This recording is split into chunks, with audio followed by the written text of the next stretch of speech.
Eh bien, bonjour à toutes et à tous et bienvenue dans ce webinaire organisé par Esker pour vous aider à relever le défi de l'obligation de dématérialisation des factures B2B à partir de 2024.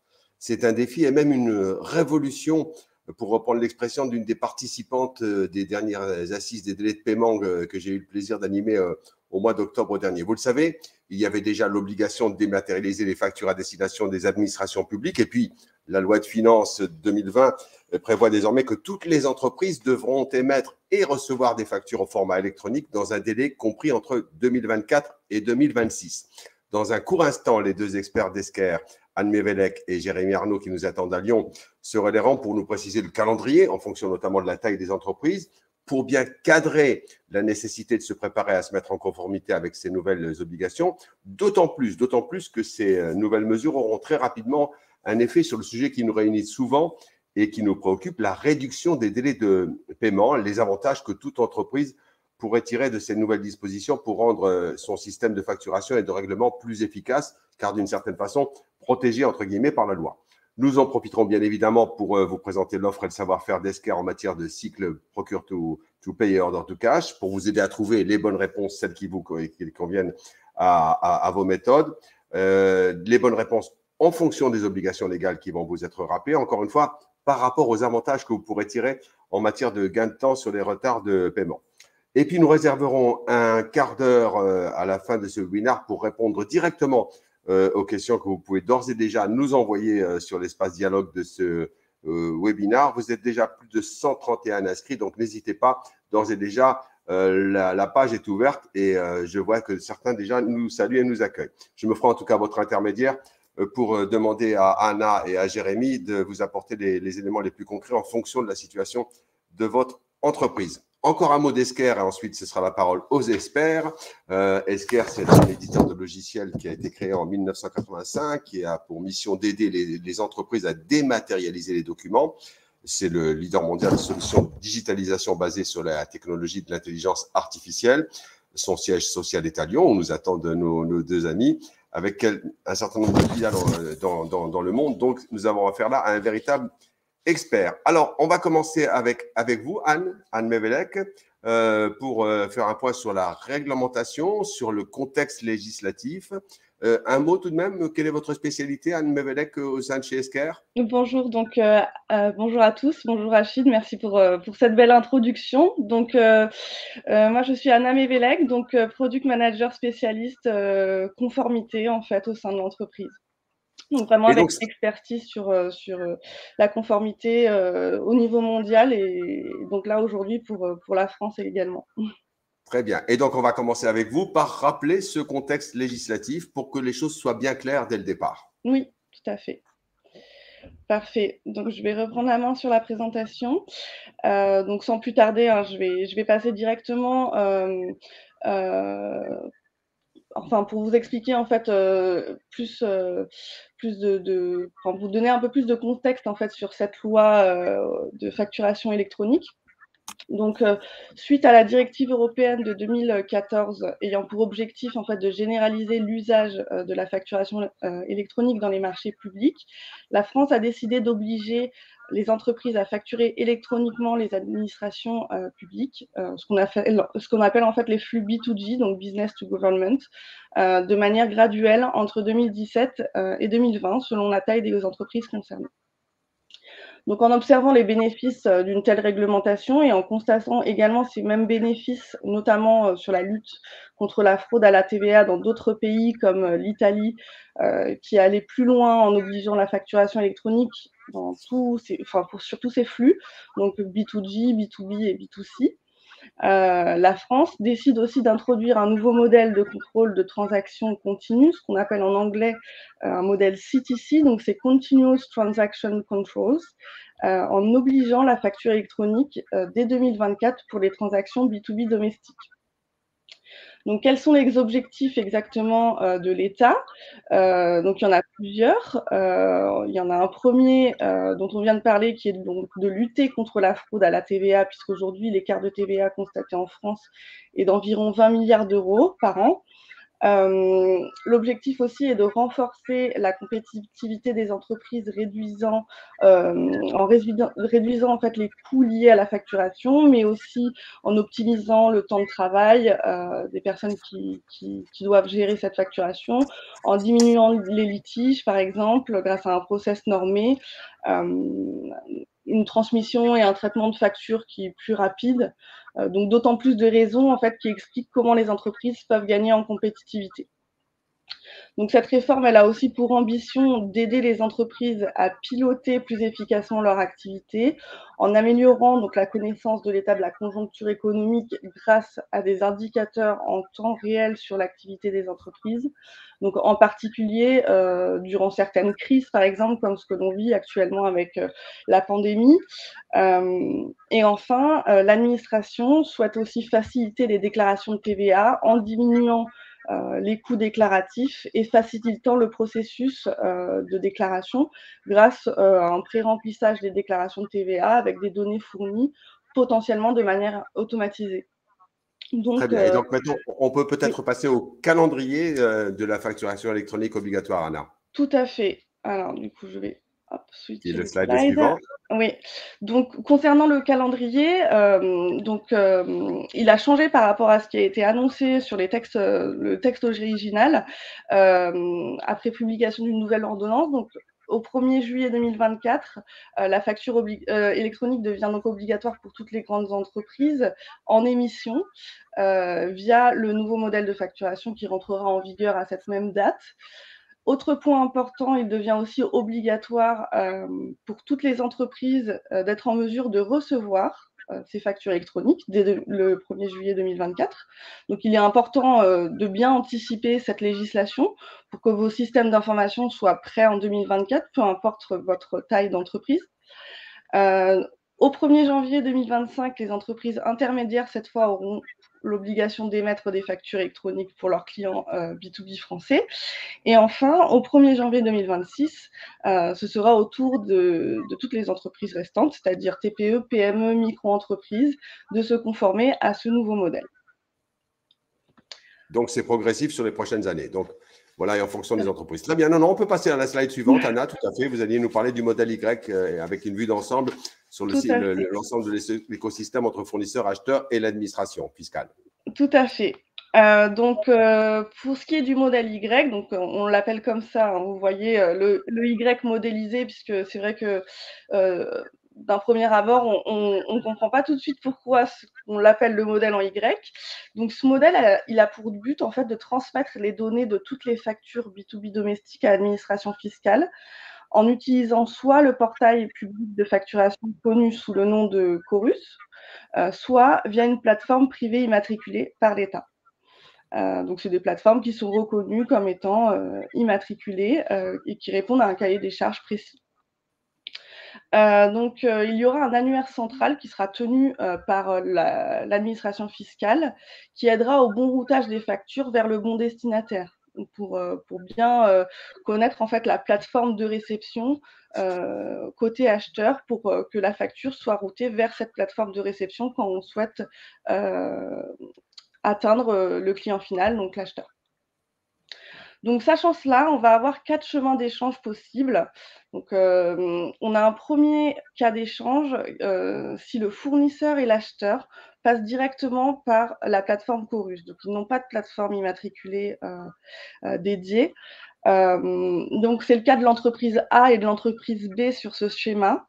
En fait, c'est donc la plateforme Chorus qui se chargera elle-même de la transmission de la facture et de la transmission à l'administration fiscale. Donc, l'entreprise A va envoyer sa facture au portail public de facturation et le portail public va mettre à disposition la facture pour l'entreprise B. On a un autre cas si le fournisseur utilise, lui, par contre, une plateforme privée immatriculée, mais pas l'acheteur. Donc, c'est le cas de l'entreprise C qui utilise une plateforme immatriculée et l'entreprise B qui n'en utilise pas. Donc, dans ce cas-là, la plateforme immatriculée de l'entreprise C va interroger l'annuaire pour s'assurer du bon routage de la facture, donc pour savoir à quelle plateforme elle doit délivrer la facture. Ici, ce sera Chorus Pro, donc le portail public de facturation. Elle l'enverra à Chorus. pour que cette plateforme, donc Chorus, mette à disposition la facture pour l'entreprise B.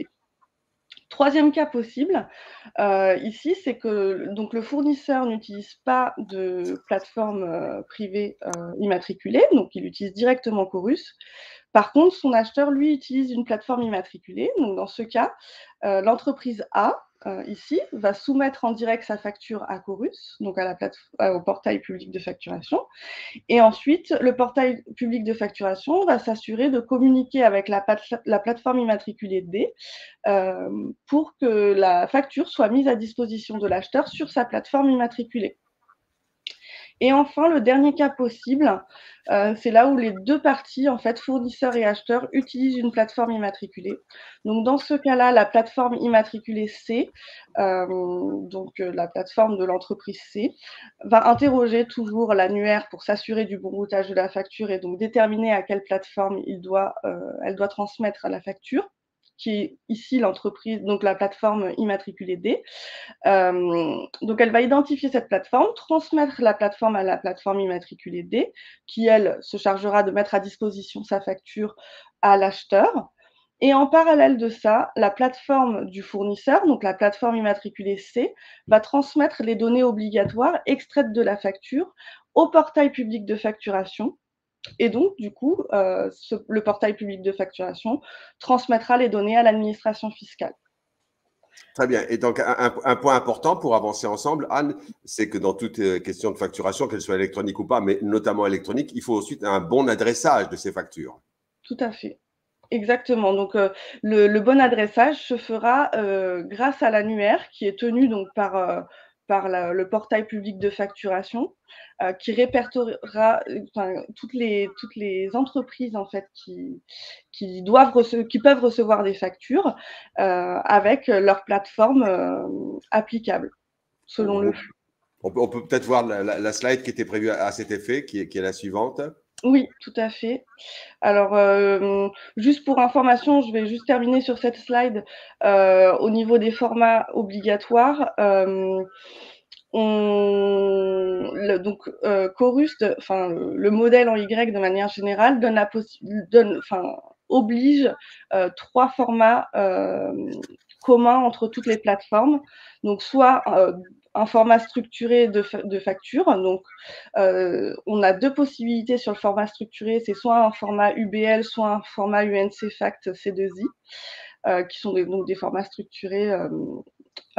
Et donc, soit un format hybride avec un format structuré plus un PDF qui fera office de lisible avec un format qu'on appelle le facturiste. Peut-être que certaines personnes connaissent déjà ce format dans l'audience. Et concernant les modes de transmission, on est toujours sur les mêmes modes de transmission possibles selon l'article 289 du CGI, donc la signature électronique, l'EDI et la piste de DITFIAM. Donc, concernant l'annuaire, comme vous en avez parlé, Rachid, un petit mot donc à ce sujet. Donc, l'annuaire permet d'adresser les factures au bon destinataire. Il aidera à déterminer la plateforme réceptrice d'une entreprise. Donc, on identifiera dans l'annuaire que la partie réceptrice de l'entreprise, aucune information sur la partie d'émission. Donc, il n'y aura qu'un seul annuaire pour le B2G et pour le B2B. Ça sera un annuaire qui sera consolidé sur ces 2 flux. Et donc, chaque entreprise aura un code de routage spécifique pour chaque possibilité d'expédition afin d'identifier la bonne entité ou le bon service au sein de l'organisation. Donc, vous pourrez avoir plusieurs codes de routage pour recevoir vos factures si nécessaire et potentiellement via des plateformes différentes par ailleurs. Donc, le routage pourra se faire suivant différentes mailles d'adressage, donc soit au départ, donc le code sirène qui sera la base de l'annuaire auquel on pourra préciser un ou différents codes sirène, et aussi des codes services si ça vous permet d'identifier des services comptabilité différents. Et la plateforme par défaut, sans intervention de votre part, sera la plateforme publique. Et donc, le dernier point, c'est le point essentiel de l'e-reporting. Tout à fait, tout à fait. Donc l'e-reporting, c'est une autre composante de cette réforme puisque l'administration fiscale s'est vite rendu compte en fait que que les transactions B2B domestiques ne représentent qu'une infime partie des transactions en France et qu'elles ne pourraient pas contrôler l'ensemble des flux. Donc c'est pourquoi il sera obligatoire dès 2024 de faire sa déclaration de TVA électroniquement sur ces flux B2B international, B2C et sur les données de paiement. L'administration, comme ça, pourra ainsi contrôler l'ensemble des factures, l'ensemble des flux. Et cette obligation d'e-reporting incombera surtout la partie émetteur de la facture, donc l'émetteur de la facture, en fait, puisque les importations sont exclues de l'obligation. Et donc, le e-reporting va suivre le même calendrier en fait que la partie invoicing, donc la partie facturation électronique. Donc 2024, 2025, 2026, suivant la taille de l'entreprise. Merci Anna. J'ai déjà une première question avant de donner la parole à Jérémy parce que les questions nous arrivent déjà. La question de José. Quid des entreprises étrangères? Cela a-t-il un impact sur les portails privés de dépose des factures? Est-ce que vous avez la moyen de répondre dès maintenant? Oui, alors pour la partie invoicing, du coup, on parle que des transactions domestiques, donc il n'y a pas d'impact sur des entreprises qui sont étrangères. Ça va surtout impacter la partie e-reporting, où là, on a les flux B2B international. Donc du coup, cette partie de flux-là, effectivement, nous, en tant qu'assujettis, en tant qu'entreprise française, on va devoir faire du e-reporting sur ces flux avec ces entreprises internationales. Par contre, les entreprises internationales, elles n'ont aucune obligation envers l'État français de faire du e-reporting ou de faire de la facturation électronique sur leur propre flux. Encore une fois, avant de donner la parole à Jérémy dans un instant pour parler des impacts sur les délais de paiement, je prends encore une autre question en direct, Anna. Thierry Doumage qui nous demande, la plateforme Chorus que nous connaissons est-elle à présent suffisamment dimensionnée pour recevoir un volume de factures aussi importante? Alors, pas encore. Elle est toujours. Pour l'instant, on est toujours sur une plateforme qui traite uniquement les flux business to government. L'AIFE, donc qui est l'organisme qui gère en fait la plateforme Chorus, est en train aujourd'hui de développer sa plateforme pour ajouter cette brique B2B, donc avoir les spécificités liées au flux business to business. Et au-delà de ça, aussi de supporter tous les flux qui vont arriver sur les quelques 2 milliards de factures échangées aujourd'hui au niveau B2B domestique en France. Oui, oui, donc ça, c'est prévu. C'est toujours quelque chose qui est en cours. Aujourd'hui, ce n'est pas le cas, mais ça sera le cas en 2024. Et puis, comme les questions arrivent encore, Esker sera-t-il, nous demande Laurent Bédouin, une plateforme privée immatriculée, celle dont vous avez parlé tout à l'heure? Alors aujourd'hui, il nous manque encore beaucoup d'éléments pour déterminer l'envergure de l'effort qui va nous être demandé en tant que plateforme immatriculée. Aujourd'hui, on n'a pas toutes les spécifications, nous, de notre côté, ni de cahier des charges en fait présenté sur ce qui va nous être demandé en tant que plateforme immatriculée. Bien sûr, nous, c'est notre objectif d'offrir une solution à nos clients. En tant qu'acteur français, nous, on est là pour offrir une solution à nos clients. Donc, c'est sûr, en tout cas, qu'on y travaille activement et qu'on veut être prêt, en tout cas, pour 2024, pour pouvoir offrir une solution conforme à nos clients. Ouais, ça, c'est une question qui reviendra souvent, effectivement. C'est un peu la question du choix de la bonne plateforme et notamment. Mais bon, on y reviendra parce qu'il y a beaucoup d'autres questions qui peuvent se poser. On y reviendra dans la dernière partie de ce webinaire. Jérémy Arnaud, toujours lui aussi également en duplex de Lyon. Avec vous, on va parler, Jérémy, des impacts de ces nouvelles obligations, des impacts, on espère aussi positifs, sur les délais de paiement. Jérémy, d'un mot, quel est votre job chez Esker? Alors moi, je suis responsable d'un portefeuille de clients grands comptes que j'accompagne dans leur projet de dématérialisation. Voilà. Très bien. Et c'est donc vous qui allez nous dérouler les impacts sur les délais de paiement de ces nouvelles obligations entre 2024 et 2026. Tout à fait, exactement. Donc, en fin de compte, qu'est-ce qui va se passer? La première chose, c'est que on va encadrer donc ces transactions factures avec cette nouvelle infrastructure, ces nouvelles obligations. Et qui dit nouvelles obligations, dit nouvelles sanctions.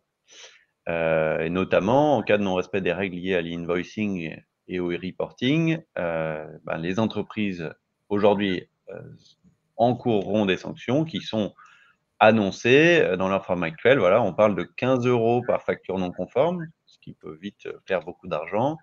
250 € par transmission non conforme, pardon. Et par contre, quelque chose qui vient aussi, on va dire, contrebalancer ces amendes qui peuvent être élevées, 15 000 € maximum par année civile. Attention, il faut se dire aussi que peut-être que le maximum peut évoluer dans le temps. Aujourd'hui, on va être sur une transition vers ce nouveau processus, et l'idée c'était aussi de ne pas trop pénaliser dans un premier temps les entreprises sur les premières années. Par contre, ce maximum, voilà, plusieurs années après la mise en place, pas impossible qu'il soit amené à évoluer. Voilà. Et puis voilà, donc l'objectif de l'administration fiscale malgré tout, voilà, qui a appris de ce qui a pu se faire avec Chorus, c'est d'être de faire preuve de pédagogie dans cette transition, puisque voilà, la première infraction commise au cours d'une année civile ne sera pas concernée par ces sanctions. Voilà, il y a une volonté d'accompagner les entreprises dans ce processus-là. Et donc, on passe au point suivant, celui qui concerne vraiment pour les opportunités à digitaliser les processus financiers aujourd'hui. Tout à fait. Donc, bien sûr, il y a plusieurs opportunités. Alors, ceux qui ont déjà entrepris des projets de digitalisation les connaissent pour la plupart. Donc, automatiser des tâches chronophages et des tâches qui souvent sont à faible valeur ajoutée, ça c'est important aussi. Tout ce qui va être, par exemple, les gens qui ont encore des flux de factures papier du côté fournisseur aujourd'hui savent que il y a toute une partie des tâches qui sont ouvrir des courriers, déplier des pages, les mettre ensemble, les scanner pour pouvoir à minima les archiver en général dans une GED et bien souvent les transférer vers une plateforme de dématérialisation pour les traiter de manière efficace. Donc tous ces flux, toutes ces tâches-là manuelles et peu intéressantes pour, alors en général c'est les comptables qui s'en chargent, seront supprimées sur les flux B2B domestiques demain. Éviter les erreurs et les réductions des coûts de traitement. Alors là, voilà, l'avantage quand on a un flux qui est vraiment électronique, c'est que votre solution de dématérialisation aujourd'hui, elle va recevoir un fichier avec l'intégralité des informations de la facture et donc, si vous voulez, il n'y aura pas d'erreur de saisie de ces informations-là. Le fichier reçu indiquera clairement à votre outil de dématérialisation quels sont les différents montants de TVA, quel est le montant TTC de la facture, ce genre d'informations-là. Il n'y aura plus d'erreur de saisie dessus. Ou alors, en tout cas, s'il y a une erreur de saisie, elle sera au niveau de l'émission, mais comme au niveau de l'émission, c'est en général des choses qui sont générées automatiquement par les ERP, on va en tout cas diminuer très fortement les erreurs de saisie. Et la diminution des coûts de traitement, voilà. Aujourd'hui, dans les flux actuels, il y a des étapes, notamment côté fournisseur, de vérification des informations, des factures dans l'outil de dématérialisation avant comptabilisation, avant validation éventuelle. Et ces étapes-là pourront être aussi fortement diminuées, voire supprimées dans un certain nombre de cas. Et donc ça, c'est la diminution des coûts de traitement. Améliorer la visibilité de l'ensemble des processus. Donc là, évidemment, ça veut dire que demain, aujourd'hui, par exemple, une entreprise qui a dématérialisé, en général, c'est une partie de ses factures, va avoir des factures papier, des factures qui arrivent par email, en PDF, et puis peut-être des factures EDI. Donc ça fait plusieurs flux et un reporting qui n'est pas toujours uniforme. Et là, demain, on aura un seul flux d'entrée sur les factures domestiques. Et donc, on aura une visibilité sur le flux domestique qui sera complète. Et en quoi tout cela, Jérémy, peut-il améliorer les échanges entre clients et fournisseurs pour être plus Alors, en fait, en général, là où commencent les problèmes entre clients et fournisseurs, ça va être alors, quand on met du temps à payer une facture, donc quand on traite une facture, ce qui met du temps, c'est notamment ces étapes en amont dont on vient de parler, la gestion des flux papier, la vérification des informations de la facture dans l'outil de dématérialisation. Voilà. Toutes ces étapes-là étant condenser, voire supprimer, ça va permettre d'accélérer de manière globale, tout simplement d'enlever du temps qui était auparavant incompressible dans le délai de paiement. Donc ça, c'est pour le côté fournisseur. Et puis du côté client, souvent le problème, c'est qu'on a envoyé sa facture à son client, et ce client nous dit, alors très souvent quand il est pris en retard, il va commencer par dire je n'ai pas reçu la facture. Ça, demain, au travers de la plateforme centralisée, on saura avec précision si oui ou non la facture aura été reçue, puisqu'il y aura une traçabilité complète. Et donc, les gens qui sont credit managers, qui gèrent les relances côté client le savent aujourd'hui. Cette étape de l'annonce du fait qu'on n'ait pas reçu la facture, qui concerne énormément de cas de relance, demain risque d'être supprimée, voire alors il y aura peut-être d'autres problèmes, mais en tout cas, on va arrêter de renvoyer en permanence les mêmes factures, puisqu'il y aura une traçabilité, il y aura une preuve finalement que cette facture a bien été reçue. Ça n'empêche pas bien sûr de faire preuve de pédagogie, mais on s'attend en tout cas à terme, quand la plateforme de dématérialisation sera complètement déployée et utilisée par l'ensemble des entreprises, à ce que ce type d'erreurs ou de problèmes disparaissent quasiment. Et une dernière question sur ce slide. En quoi ces nouvelles obligations, ces opportunités vont accélérer le cycle de conversion du cash? Eh bien, voilà. En fait, on va automatiser tout un certain nombre de tâches à faible valeur ajoutée qui prenaient tout simplement mécaniquement du temps. Et donc, ça va permettre finalement d'avoir un temps incompressible pour payer ces factures ou pour les envoyer, qui sera raccourci mécaniquement. Voilà. Très bien. Et donc là, on passe maintenant aux enjeux pour les entreprises, pour que ce soit bien clair. Allez-y. Alors, il y a plusieurs enjeux. Donc, en fait, la plateforme publique, elle va faire des contrôles. Des contrôles classiques qu'on peut trouver en EDI aujourd'hui. Elle va s'atteler à faire attention que les fichiers qui sont transmis soient au bon format, qui respectent la bonne structure, que les champs obligatoires soient remplis. Mais ceux qui ont des flux EDI aujourd'hui savent que ce n'est pas forcément suffisant et que, en fait, il y a d'autres enjeux pour, encore une fois, avoir un processus efficace suite à le déploiement d'une telle plateforme. Nous, on en apprend notamment de ce qui a pu se passer à Chorus ou des pays voisins. Ce qui est très important, par exemple, côté client, côté émission des factures, c'est d'avoir une remontée des statuts de l'outil que vous aurez choisi. C'est-à-dire que l'outil que vous avez choisi, il va envoyer vos factures. Ce qui est très important, c'est qu'il vous fasse remonter si oui ou non la facture a bien été reçue. Ça, c'est des informations qui seront disponibles, mais il faut faire attention que l'information soit mise à votre disposition sans que vous ayez à aller dans la plateforme gouvernementale ou dans un autre outil pour le contrôler. Parce que ça rend le processus tout de suite inefficace, parce qu'au lieu d'avoir une centralisation des informations, on va avoir toutes les informations disponibles, mais il va falloir surveiller plusieurs systèmes. Et ça, c'est typiquement le genre de choses qu'on va chercher à éviter dans la mise en place d'un processus de dématérialisation.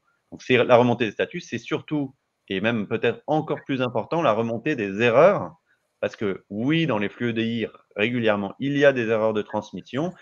Par exemple, vous émettez une facture et les champs, en fait, vous n'avez pas utilisé les bons champs, et donc on vous fait un retour en erreur. Il faut absolument que l'outil que vous mettiez en place soit capable de vous faire remonter cette erreur pour la traiter le plus rapidement possible.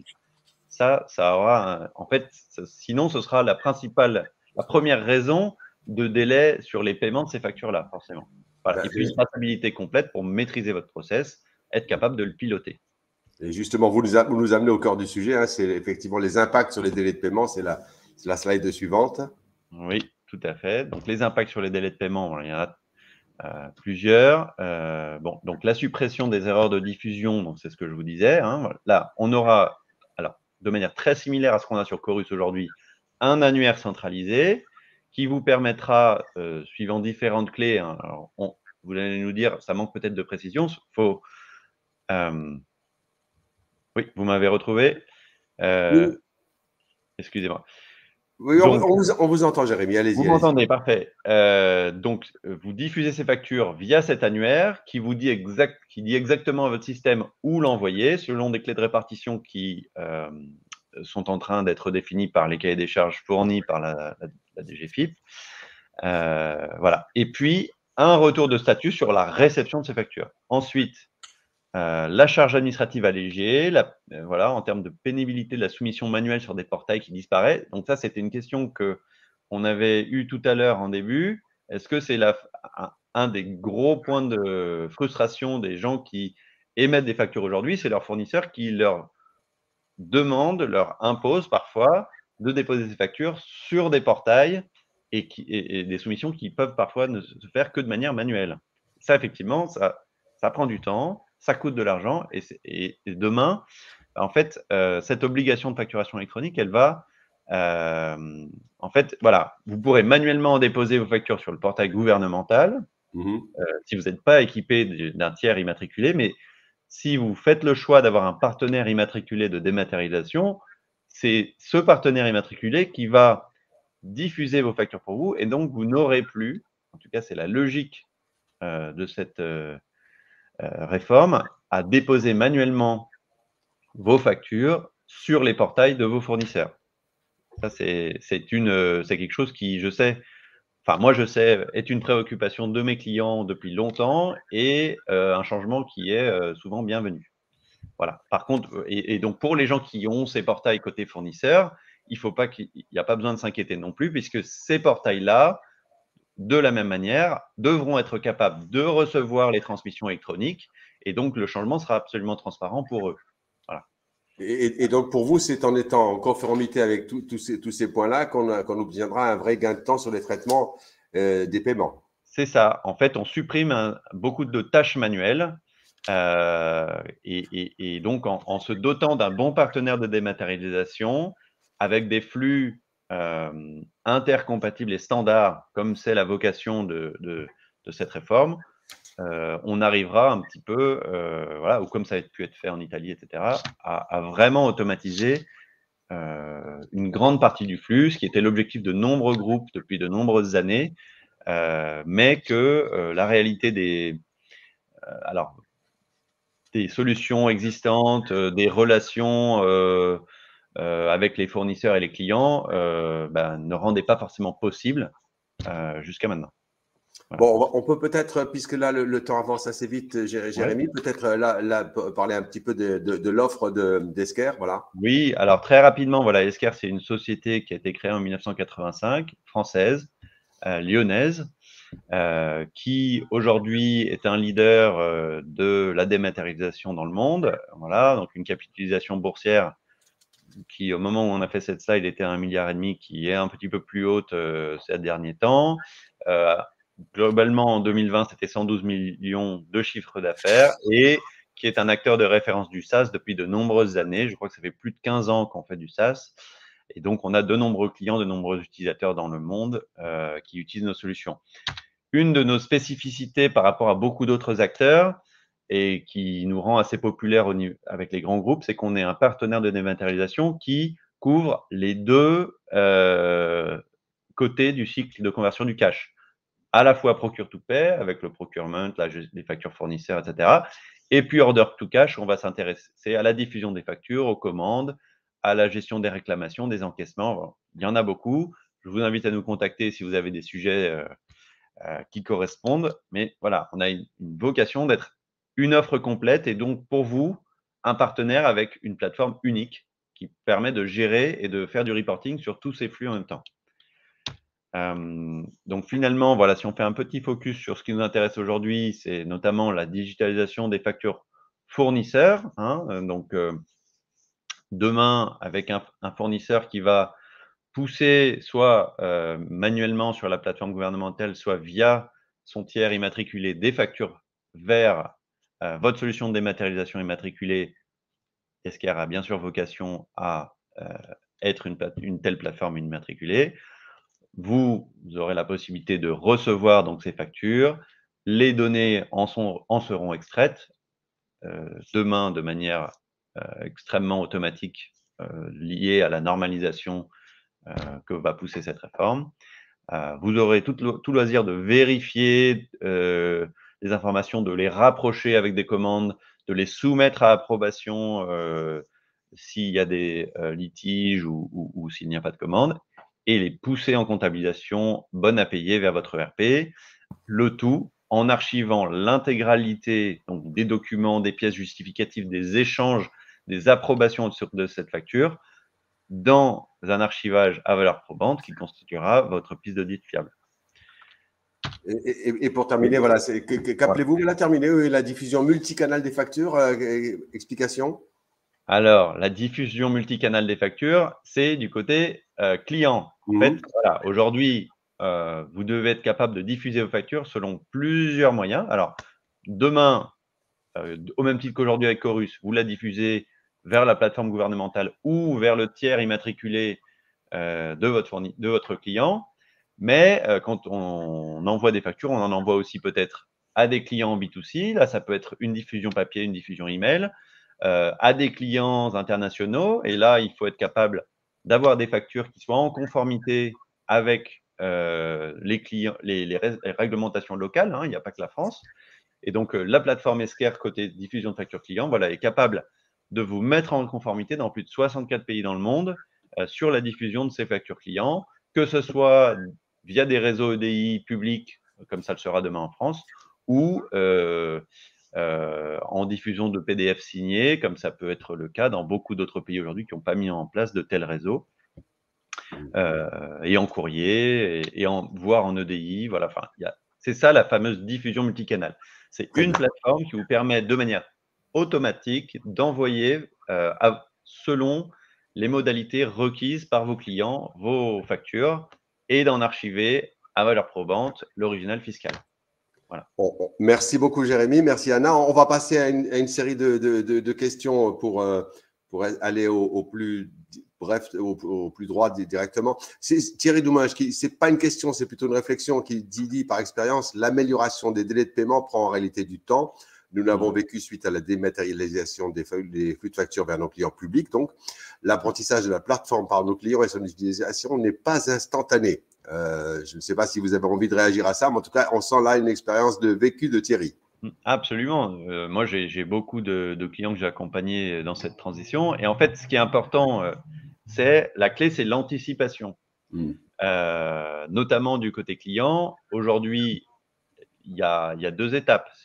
Si vous n'avez pas du tout de plateforme de digitalisation, une bonne première étape, c'est de digitaliser vos flux dans la réalité d'aujourd'hui, de manière à ce que lorsque la réforme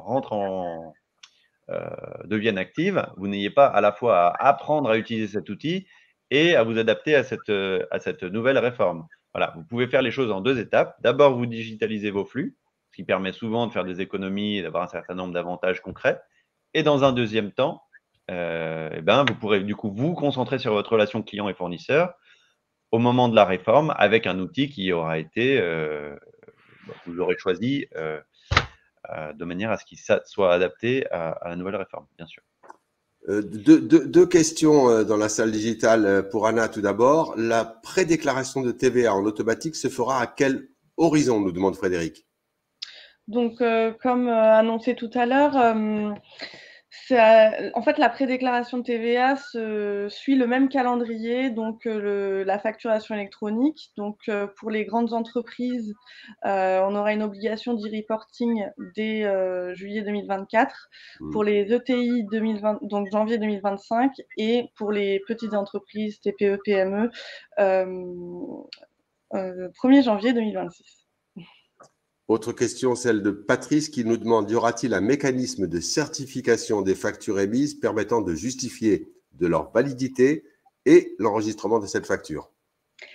Alors, pour l'instant, dans les spécifications, ce n'est pas prévu. Alors, il y a certains pays, par exemple, qui appliquent un QR code, ce genre de choses sur les factures une fois qu'elles ont été validées par la plateforme d'État.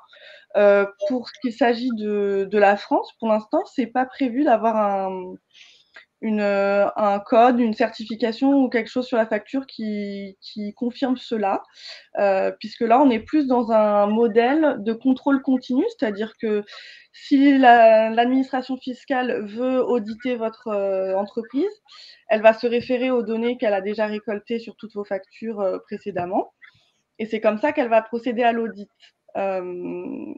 Côté acheteur, il n'y aura pas de moyen de certifier, ou en tout cas, c'est pas prévu aujourd'hui, de certifier qu'il y ait que la plateforme ait bien été validée par Chorus, puisque en fait, la validation se fait au niveau des plateformes, puisque que ce soit Chorus ou les plateformes immatriculées, elles devront nécessairement faire des contrôles sur les factures. Et une fois que ces contrôles ont été faits et que la facture est bien validée, c'est à ce moment-là que la facture peut être émise et délivrée à l'acheteur final. Avant de vous poser une autre question, une réflexion, parce que Patrice Géminez nous dit qu'il n'entend pas Anna. En ce qui nous concerne, nous vous entendons très bien. Donc, je ne sais pas, Patrice, quelle est la difficulté qu'est la vôtre, mais nous l'entendons bien et j'espère que tout le monde l'entend également. La deuxième question, je voulais poser. Deux questions pour Jérémy dans les 5 minutes qui nous restent. Y a-t-il, Jérémy, un délai de traitement des factures imposées et qu'est-il prévu pour la gestion des pièces jointes? C'est José qui nous pose cette double question. Alors, de toute manière, concernant les délais de paiement, si vous voulez, la législation ne va pas changer. Aujourd'hui, vous êtes censé payer vos fournisseurs, c'est encadré par vos contrats commerciaux et la loi pour donner un maximum. Voilà.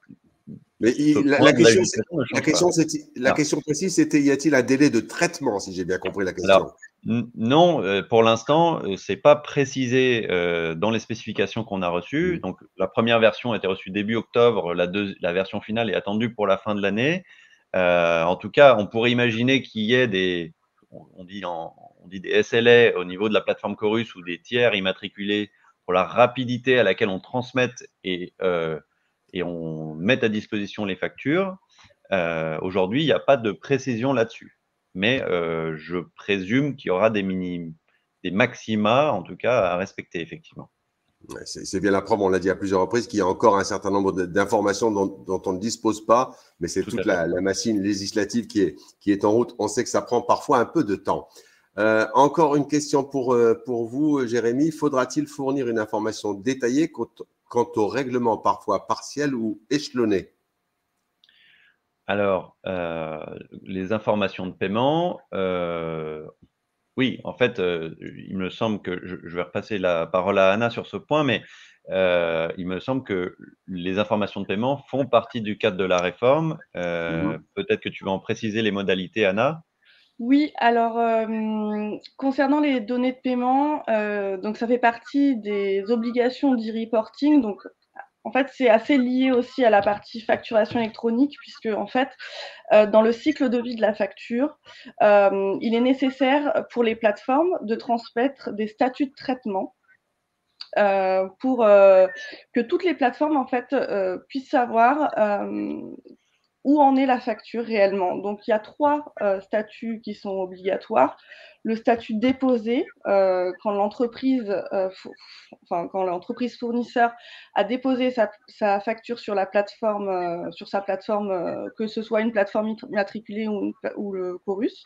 Ensuite, il y a le statut refusé, donc refusé pour des raisons métiers, c'est-à-dire que l'acheteur a décidé de refuser la facture puisqu'elle n'a pas les bonnes données ou la facture ne devrait pas lui être adressée ou pour autre raison, mais des données métiers, pas un refus technique. Hein. Alors, on dit acheteur, ça peut être un comptable fournisseur, bien sûr. Hein.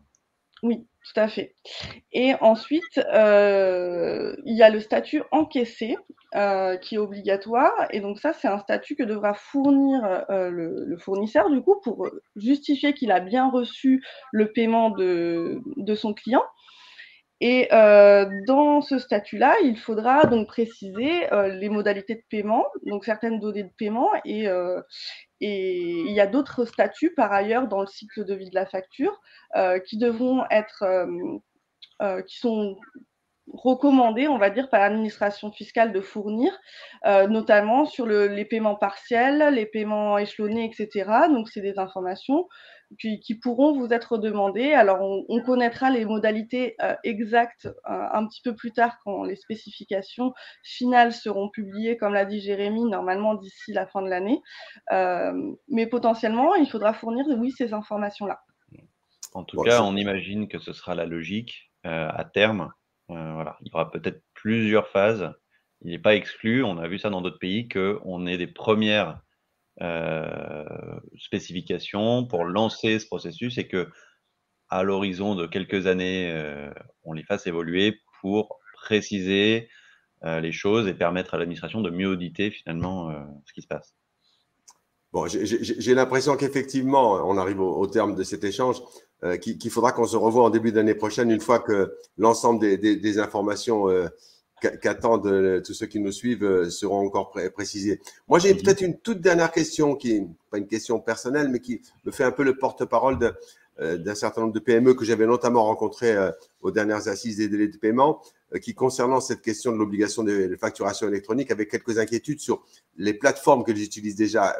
Est-ce qu'elles seront obligées de changer de plateforme? Et cette question est assez souvent revenue. Est-ce qu'on peut répondre à cette interrogation? En fait, il y a deux choses qui peuvent se passer. Demain, demain, soit il y a deux cas en fait. Soit vous aurez une plateforme immatriculée, soit vous n'en aurez pas.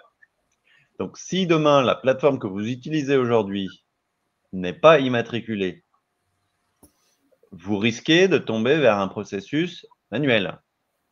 Par contre, il n'est pas exclu que cette plateforme pousse vos factures côté client ou vienne les récupérer d'un tiers immatriculé. Vous pourriez garder, hein, on est dans l'hypothétique, garder votre plateforme actuelle et l'adjoindre d'une plateforme immatriculée qui gérerait la diffusion. Voilà, il y aura, à mon avis, une pluralité d'offres de ce point de vue-là. Je sais que des acteurs prévoient 2 sphères immatriculées, c'est le cas d'Esker. Il y a des acteurs qui imaginent créer des partenariats plutôt avec des plateformes qui, elles, seront immatriculées. Donc, voilà, moi, je vous invite à vous rapprocher de votre plateforme actuelle, leur poser les questions, leur demander quel est leur objectif, leur vision stratégique. Dans le cas d'Esker, elle est très claire, c'est d'être immatriculé.